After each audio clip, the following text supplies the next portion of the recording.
Hi, welcome. Here's your writing lesson for today. This is writing lesson 8.11. Today we are going to focus on parallel structure. I talked a little bit about that yesterday, but we're going to dig a little deeper today.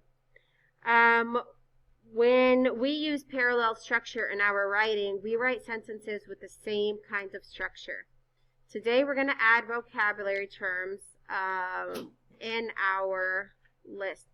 So basically parallel structure means that the story part is the same and aligns with the list. So we're going to reread the story, How to Make a Taco Salad, the example, and then we're going to reread the steps. So how to make a taco salad. Helping grandma in the kitchen is fun. You can read with me. One thing I like to help her make is taco salad. First, I tear up the lettuce into a big bowl. Second, I add meat that Grandma cooked. Third, I put canned beans on the lettuce. Next, I grate cheese and sprinkle it over the meat. Then I add tomatoes that Grandma sliced. Next, I stir the dressing and drizzle it on the salad. Last, I crunch up tortilla chips over the top. That's the story part.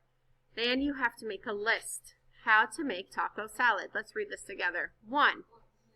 Tear up lettuce into a big bowl. 2. Add cooked meat. 3. Put beans on the lettuce. 4. Grate cheese and sprinkle it over the meat. 5. Add sliced tomatoes. 6. Stir dressing and drizzle over salad. 7. Crunch tortilla chips over the top. What do you notice about the beginning of each of these sentences? No? Okay, I'm sorry, let's start here. What do you notice at the beginning of each of these sentences? Look, I even highlighted it. What's in the beginning of each sentence here? Good. There's transition words that shows the sequence of what they do, the sequence of action. It says first, second, third. That's the beginning of each sentence, right?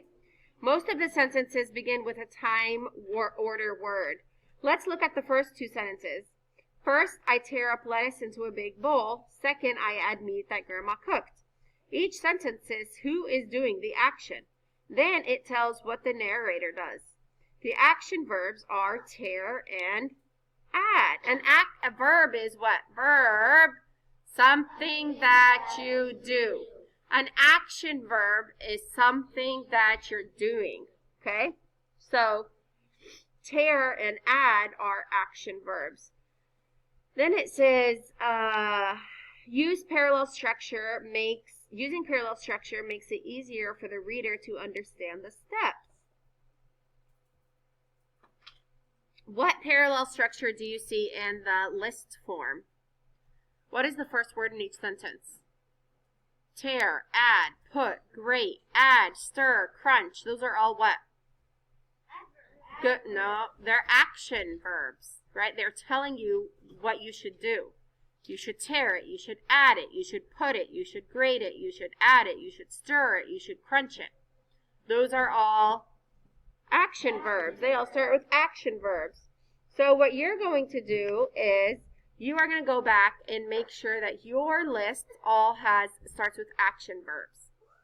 Okay? Make sure that the first word in your list are all action verbs, like tear, add, put, grate, smash, stir, crunch, smooth, I don't know, spread. Okay? So what's yours, Miss Amaria? How to brush your teeth. That's easy. Yes, there is. Put, add, wash, rinse, gargle. Gargle's a good one. Don't you gargle at the end?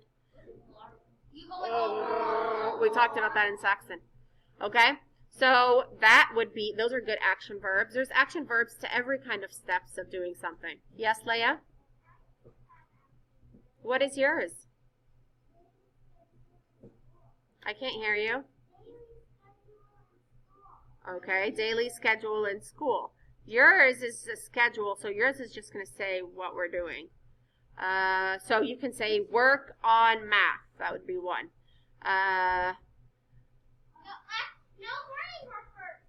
Or whatever. But I'm saying an action verb is work. Work is one.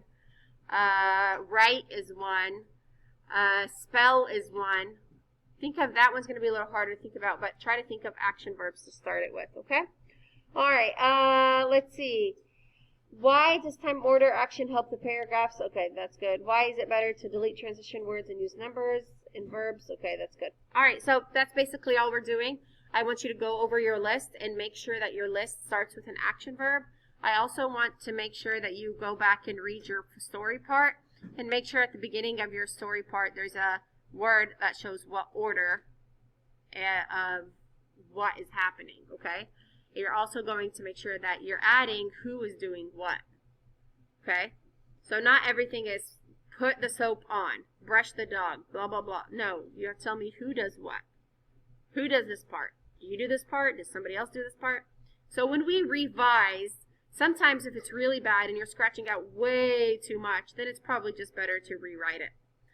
But if you don't want to rewrite it and it's possible to not rewrite it, then you would just cross out what you wrote and fix it. Or erase it. You have an eraser. Okay? All right, if you have any questions, let me know. I will see you later. Bye.